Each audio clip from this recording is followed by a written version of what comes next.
Jangan buka usaha laundry di tahun 2026 karena kompetitor tuh udah banyak banget. Serius, laundry udah ada di mana-mana. Dari gang kecil sampai jalan protokol, di mana-mana ada laundry.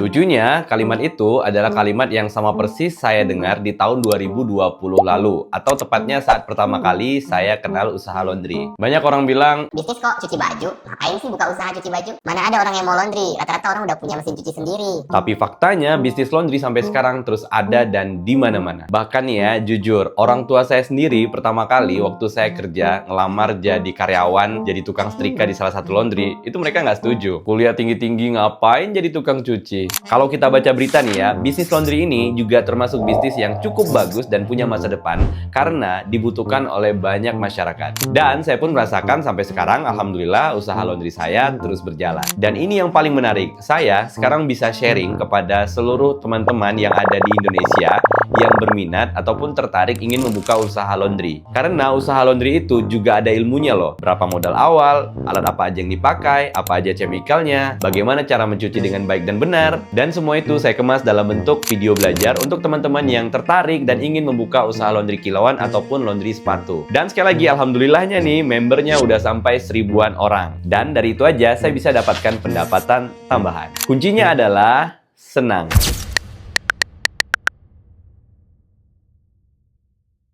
Saya tuh senang aja dengan kegiatannya gitu. Senang ngebuat pakaian kotor jadi bersih, jadi wangi. Senang dengan melayani pelanggan. Rasa senang itulah yang menjadi bahan bakar saya untuk banyak belajar dan bertahan di bisnis laundry ini. Dari tumpukan pakaian kotor, saya belajar bagaimana caranya mengelola arus kas. Saya belajar pemasaran, saya belajar bagaimana caranya mendelegasikan tugas kepada tim di bawah saya agar usahanya bisa berjalan tanpa ada saya. Dan yang paling penting, saya belajar untuk bersyukur dari apa yang saya dapatkan dari usaha laundry ini. Tapi kok banyak ya orang yang merasa usaha laundrynya itu kurang jalan? Dari data Google Trend kita bisa lihat nih daerah-daerah mana aja dengan pencarian laundry terbanyak. Ada Bali, Yogyakarta, Jakarta, Banten, dan Kepulauan Riau tempat saya tinggal sekarang. Kenapa bisnis laundry tersebut bisa terdata di Google Trend?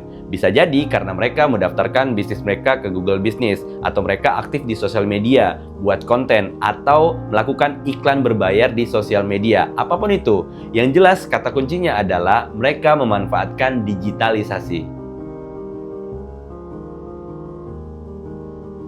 Di market yang penuh dengan kompetitor ini, kamu nggak bisa cuman buka toko terus berharap pelanggan akan datang. Kamu harus pikirkan juga bagaimana caranya bisa menjangkau target market kamu, mungkin radius 5-10 km.